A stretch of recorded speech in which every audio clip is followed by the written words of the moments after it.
Hello everyone.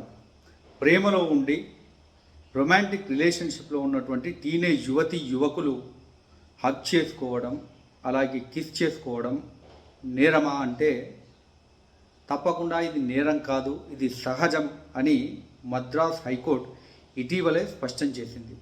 వివరాల్లోకి వెళ్తే మద్రాసులో 19 ఏళ్ళ ఒక యువతి 21 ఏళ్ళ తన ప్రియుడిపై పెళ్లికి నిరాకరించాడనేటువంటి నెపంతో తనను డిన్నర్కు మరియు డేట్కు పిలిచి హగ్ చేసుకున్నాడు, కిస్ చేశాడని కేసు నమోదు చేసింది. అయితే ఈ కేసును పరిశీలించినటువంటి మద్రాస్ హైకోర్టు లైంగిక వేధింపును నిర్వచిస్తూ లైంగిక వేధింపును నేరంగా పరిగణించబడాలి అంటే ఒక పురుషుడు శారీరక సంబంధానికి పాల్పడి మరియు ఇష్టపడని స్పష్టమైన లైంగిక చర్యకు సంబంధించిన పురోగతిని కలిగి ఉండాలని పేర్కొంది.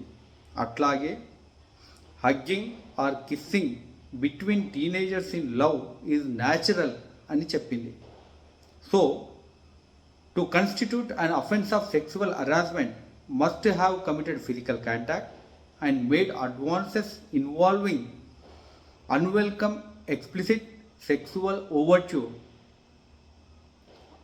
అంటే ఇవన్నీ కలిగి ఉంటేనే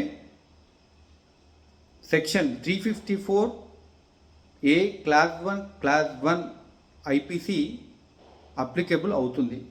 కేవలం హగ్ చేసుకున్నంత మాత్రాన, ప్రేమలో ఉండి రొమాంటిక్ రిలేషన్షిప్లో ఉన్నటువంటి యువకులు హగ్ చేసుకున్నంత మాత్రాన, కిస్ చేసినంత మాత్రాన అది సెక్సువల్ హరాస్మెంట్ అవ్వదు అని మద్రాస్ హైకోర్టు స్పష్టం చేసింది. Stay tuned.